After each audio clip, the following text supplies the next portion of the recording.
Hello, world, and welcome to another Wisdom Wednesday episode of Alter Your Health. I'm Dr. Benjamin. I'm Dr. Susanna. And we are both naturopathic doctors who support individuals in reclaiming optimal health and reversing symptoms and releasing weight and feeling great through whole food plant-based nutrition, as well as mind, body medicine. And we're excited to be here for another Wisdom Wednesday conversation with you all. And as you know, this is an opportunity to explore the conversation and the connection between brain and body, but also mind, thought, and consciousness. And hope your week is off to a good start.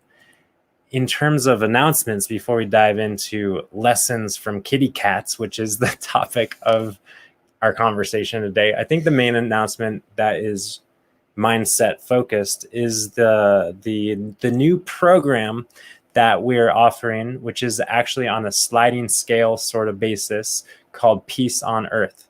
And these are weekly conversations that we're hosting on the topics of mind, thought, consciousness, the brain-body connection. And we just got off a call today that was focused on habits as it relates to shifting our lifestyle, because a lot of people, let's face it, our state of mind is really a starting point, or could be a starting point for shifting everything in our life. So anyways, if you'd like to learn more and come on in, you can check out alter.health/peace on earth, I believe. We'll put a link in the description here as well. Yes, and hello everyone who is live with us. It's great to see you all. So it's fun, right before we hop on this Wisdom Wednesday call. Well, this is the third week we've done it, but every time right before we hop on, we look at each other and we say, what are we going to talk about today? And well, it's funny because usually, or the last 2 weeks, there's been real things to talk about. And I came up with the idea of how to avoid an existential upset, because those are the two, that was kind of the topic of the last 2 weeks. Was, I don't know how well they were avoided, but there was some upsets, and maybe it would be more accurate to call it how to navigate the existential upset that's unavoidable. But yeah, we were looking at each other, and then I looked at the kitty cat, and popped an idea. Yes, Theo was out lounging on our hardwood floor, just belly up, legs spread out wide, just trying to stay as cool as possible in this 90-degree weather here in Colorado. And it's true, our kitty cats are amazing teachers, and so are all animals. Nature. Let's just say nature is an amazing teacher. Yeah. And we are nature. Did you know that? Did you know that we are nature? I think we sometimes forget. We look out of the window and say, oh, it's so beautiful out in nature. And it's like, we are nature. The computer is nature.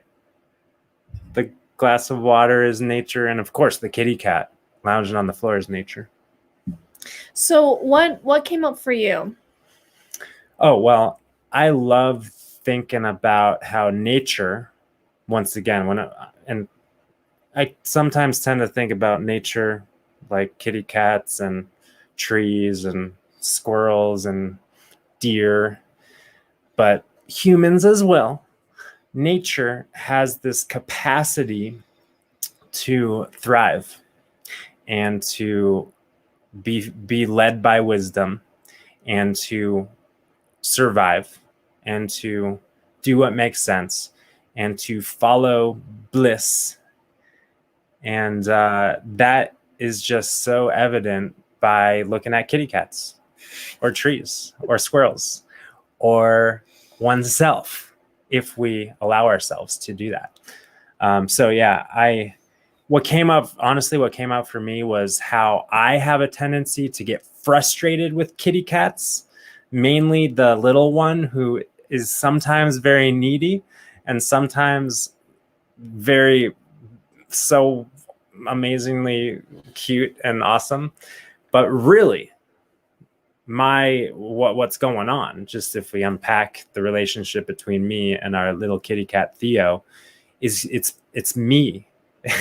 It's my state of mind that shifts to perceive him as a needy nuisance or a lovable ball of fur that I just want to like cuddle with. Sometimes I'm kind of short fused and just can't tolerate much. And sometimes I just want to love him. But the other thing that came to mind was how, despite and regardless of my state of mind and how I act and show up and behave and treat Theo or relate to Theo, he is always forgiving and always purring and always just wanting love and being love and showing love, like regardless, unconditionally. And I think, in a nutshell, that is what nature teaches us, is that unconditional capacity to love and be present and thrive. And again, we are that too. We are that too.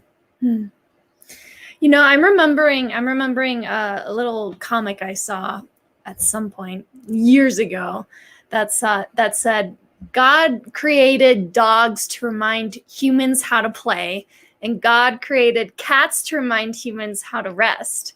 And I thought, that's clever. But when I look at kitty cats, I'll talk about Winnie, our girl cat. What I admire about her most is that she goes through her day just like, at least this is my perception of it.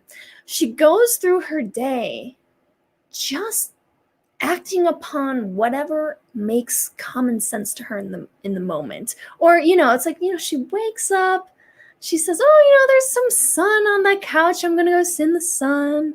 I'm a little hungry now, I'm going to go eat. It looks nice outside, I'm going to go outside.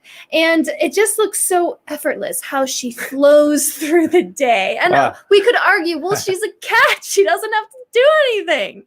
But, this is what I admire when I watch all animals out there, is that they're really, it's just, there's that innate wisdom coursing through them that lives them, as you say.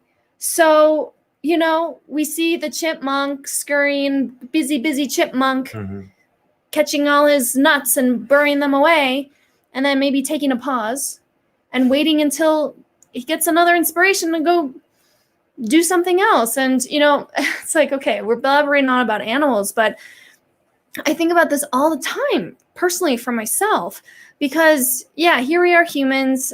We might argue we've got more responsibilities. We got stuff we got to do.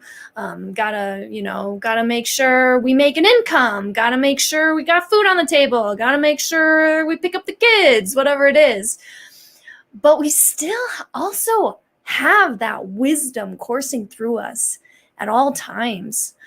And Ben went out of town a few weeks ago, and I remember thinking, "Ooh, for this weekend, I'm gonna be a cat." Well, no, not really. I'm gonna be a chipmunk.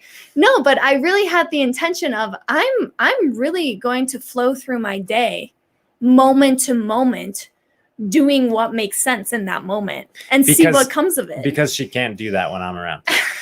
Not a chance. Well, you bring up an interesting point, right? Yeah. You bring up an interesting point, because also, being human on this world, we're connected with this wisdom, but we also, many of us have a mind full of thoughts, right? Thoughts coming in. What is he going to think? What is she going to think? What if I do this? What if I don't do this? And what is that person going to do when I do this and think this and say that and show up there? And then what if I'm late? And what if I don't do this?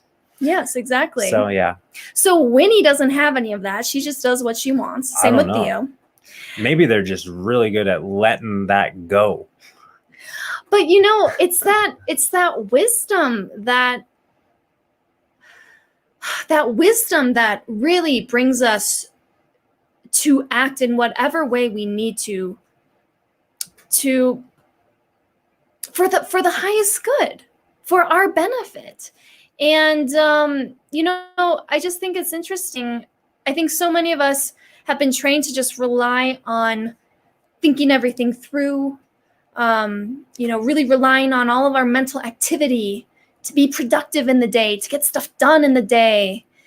But if we surrender and kind of ride the wave of wisdom, we also get stuff done, because naturally wisdom brings us to do what needs to get done. Well, I think that's the point that's maybe most pertinent for us human beings in the audience.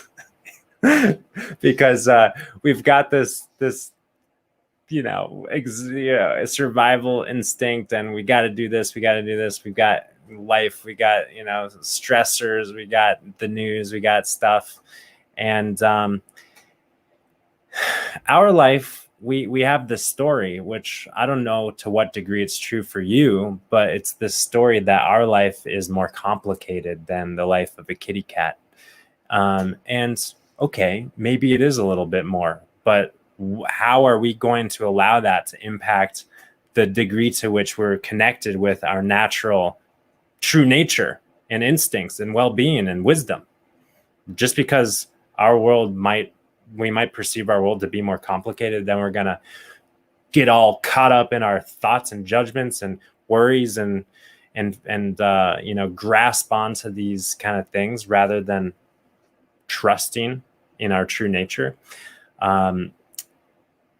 But the fact is that we can and do, in my experience, 100% of the time, 100% of the time, I can and do rise to the occasion of figuring out and fixing and doing and accomplishing and paying and all the things that I need to do on all the deadlines, and all the stuff gets done regardless to the degree to which I stress or think or worry. So what if I allow myself to essentially cooperate with wisdom rather than control from my humanness, allow my humanness to cooperate with wisdom and to be a pretty stellar partnership, rather than this false sense of control. And that just kind of drives us bonkers and burned out and upset and let down and stressed out and all these kind of things that are part of the human experience. So I want to bring up one more lesson that I've learned from Winnie, that she is just amazing at modeling every day of her life. And that is also, we talked about living in the moment, living in the present moment in terms of, deciding what to do in the day, but also living in the moment so that she doesn't hold on to stuff. And what I witnessed from her is that, when Theo came into her life, the little kitten, she was not having it. She was not having it. She would, the meanest, ugliest growls and snarls, and still does that. And she still does it from time to time. But it would be hilarious. She would go from this angry, fierce cat, and then hop on my lap and start purring, literally, like night and day. And kind of like a 2-year-old. Yes, like a baby. A baby's just wailing one moment and the next moment laughing at peekaboo or whatever. And it's so beautiful to witness these events, because it reminds me, I also don't have to hold on to old stale thoughts, or I don't have to hold on to the past. I can just show up in each moment and be present with what's present. Yeah. And wow, if I lived from that place, there'd probably be a lot more appreciation of everything that's around. That's for sure. But I just love how easy, and once again, we could argue maybe cats don't have the same type of thoughts that we have. But I don't know. I think, well, definitely humans have a tendency to kind of get stirred up into thinking, whether it's about memories or whether it's about. I think I understand what the cats know how to do. They're just really good at meditating. They're just really good. They've got their meditation practice down so that they're just able to let the shit go more easily, you know? And the fact is that no, like, they just like, squirrels don't exercise, cats don't meditate. And it turns out we don't need to do any of these practices to be healthy. We meaning humans, we also don't need any of these practices to be healthy and be connected with our true nature.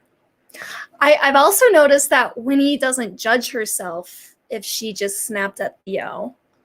She doesn't berate herself. She doesn't feel guilty. Well, yeah, like you said, she just hops on your lap and purrs. If she were kind of like in her melodrama and victimhood, then she would probably not be as loving.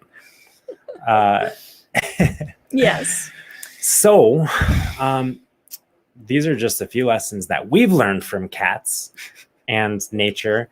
And we invite you to share in the comments any sort of lessons or insights that nature teaches you. And I think, of course, the lesson for us all humans especially. I think, once again, dogs, cats, and squirrels and gerbils and trees have it pretty well figured out.